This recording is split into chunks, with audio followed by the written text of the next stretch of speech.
Hey everyone, me Kevin here. Biden has just released new information on his planned executive actions in the next coming 10 to 15 days. We'll cover that in just a moment. In the meantime, I want to give you a quick heads up on stimulus for today. We are on standby to hear from the Small Business Administration regarding those EIDL grants, the EIDL grants. So stay tuned for updates on this from the SBA. Currently, if you go to the SBA's website, you will see that the EIDL grants are still showing as closed, even though you can apply for the loan. So I would just wait at this point, as we are expecting new information within the next 24 hours. Now, unless of course they ice us, which is entirely possible too. Now, there are many reports of people still waiting for their stimulus checks in the mail. For example, I spoke with some individuals yesterday who have the Get My Payment portal saying that their check was mailed on the 4th, and they still have not gotten a check in the mail. And this is happening without any kind of moving or changes at all. They got their stimulus check mailed last time. They got it on May 15th, and it showed up on like May 18th or 19th. And now it's been 2 weeks, and they still don't have their check. Apparently, a lot of folks are suffering from this similar delay. A lot of fingers are pointing at a very slow postal service, though all we can do at this point is just knock on wood that it shows up this week. We do have Martin Luther King Day tomorrow, which may delay things as well. Furthermore, numerous banking institutions are also still reflecting pending status payments for stimulus deposits. If you want to see which bank you bank with, whether it's pending or showing as a deposit date, you can go to metkevin.com/tracker and click stimulus checks, and you'll see the list there of which banks are showing pending or deposit dates. Regarding the next stimulus package, Chuck Schumer spoke this morning in New York about how great Biden's American Rescue Plan is. Schumer says that he is very happy about it, the money going to state and local government, the $350 billion being particularly important, which he says was missing from the prior packages. We know this. He does applaud the unemployment pay of $400 per week as a boost going through the end of September, and the $1,400 stimulus checks. Schumer said that when we wrote the CARES Act, this is a quote, "When we wrote the CARES Act, we thought COVID would be gone by the summer. This new plan deals with the longer-term plans," he says.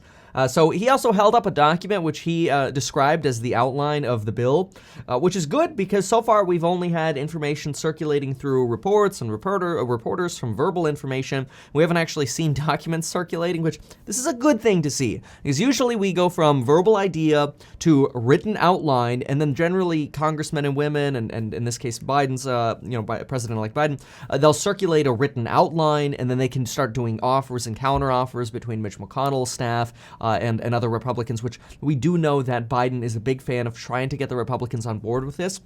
Though we do already know, and this is not a surprise to hear from Bernie Sanders' staff, but it's good to hear as sort of it's a fallback option, right? We already heard yesterday, we did a video on this, of course, that Bernie Sanders' staff already sees us, worst case, using the 51 vote option to slam the stimulus package through, even if it includes the $15 per hour minimum wage provision, which many folks, and I had agreed with this originally, thought that it would be impossible to use a budget recon measure to get the $15 hour minimum wage through, but apparently Bernie Sanders' staff says, don't worry, we're going to do it. All right. Now let's go ahead and look at Ron Klain's memo on executive action that Biden's going to be bringing forward. What I'm going to do is I'm just going to give you a quick outline of the of his sort of memo here, and then what we'll do is we'll look at a more comprehensive breakdown. But I just want you to see this in case you want to screenshot this or pause on this. This is a memo from Ron Klain here. He's going to be really big on dealing with COVID and working with the administration. And he circulated this last night about a lot of executive actions that are going to be taking place soon. For example, COVID-19 executive action, climate change, racial inequality, and equity will be addressed by American provisions, reforming criminal justice, restoring dignity to our immigration system by reuniting families separated at the border. On Inauguration Day, President-elect Biden will sign roughly a dozen articles to combat the 4 crises, restore humanity in our immigration system, and make government function for the people. So here he mentioned some of the initial things we're going to see are going to be, we will ask the Department of Education to extend and pause or for an extension and pause on student loan payments and interest for millions of Americans with federal student loans. We will rejoin the Paris Climate Accord. We will reverse the Muslim ban, which that's, people on the left say Muslim ban, people on the right say travel ban. I just want to make that clear. That is a partisan way of saying this. The president-elect will launch his 100-day mask challenge by issuing mask mandates on federal property and interstate travel, like trains and planes. part of a critical effort to begin to bend the curve on COVID. It's interesting now they're using the phrase bend the curve rather than flatten the curve. I think it's because it's just so up. There's no flattening anymore. And we will take action to extend the nationwide restrictions on evictions and foreclosures. Oh, this is good. Previously in reports, I'd actually only seen evictions and student loan relief mentioned, but it's good that we're seeing foreclosures getting extended as well. Not clear yet if we're going to see extensions on mortgage forbearance, so we do still want to stay tuned for more information on that.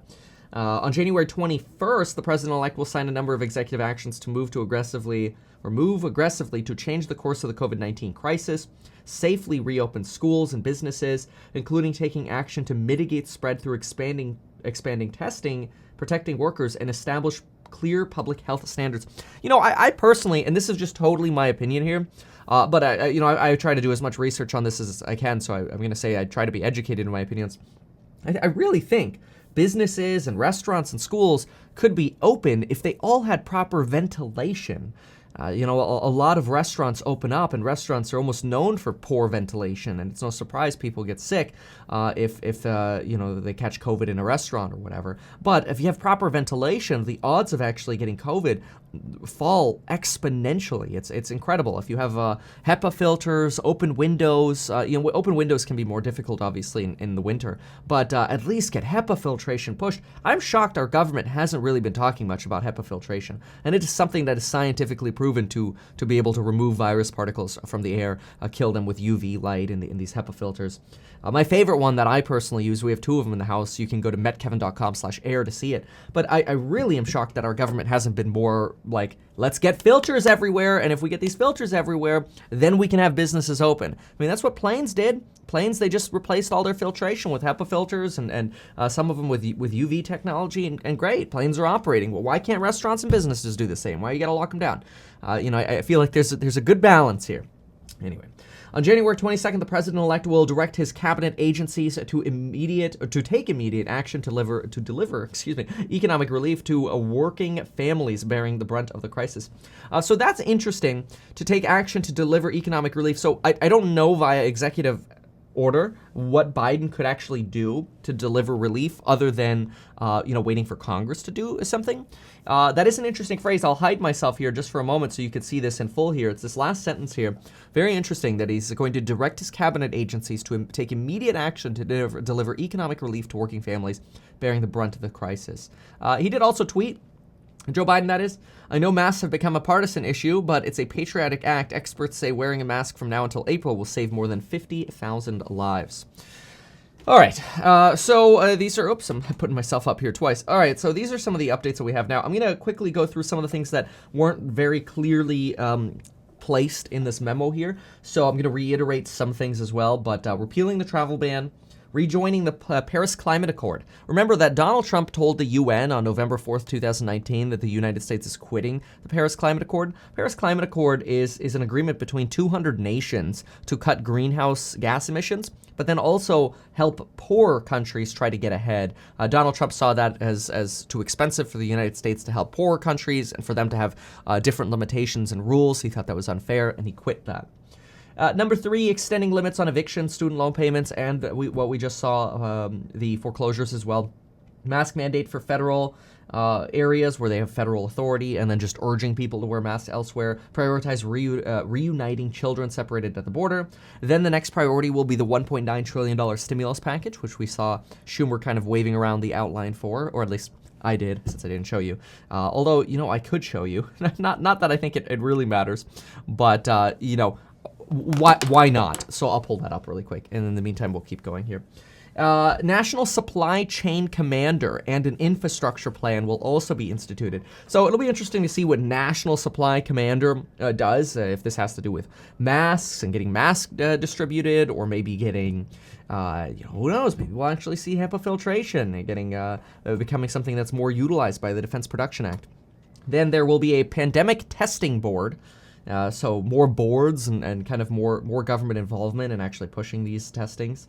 Also, something that Ron Klain did not mention here is Biden does plan to stop building the wall. Here's Chuck Schumer on screen here. You can see him. He is actually holding what appears to be the plan. I'm a little surprised that for My Pillow Dude, we had mega zoom in lenses that were able to take pictures of this document, and to hear for Schumer we didn't. I don't know.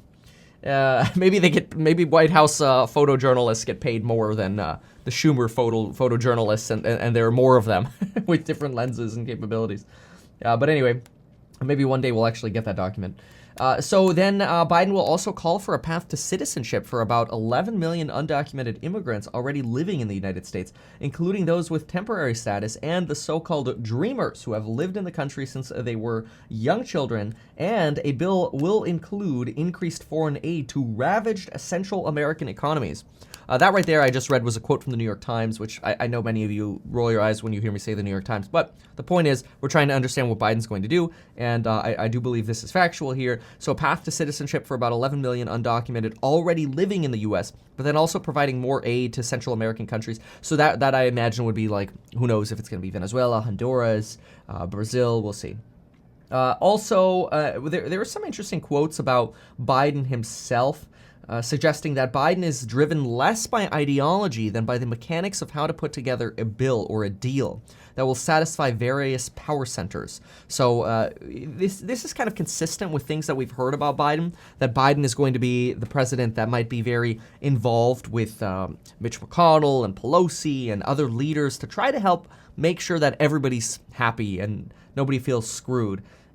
Bernie Sanders, on the other hand, his staff has already kind of said, screw him, do the 51 votes and get the bill done, right? Biden is purposely trying to take that middle-of-the-road approach, and that's why we haven't heard Biden talk about the 51-vote option, though he knows he has it, which just him knowing he has it gives him incredible power over Republicans, and I think he plans to leverage that, so we'll see how that goes.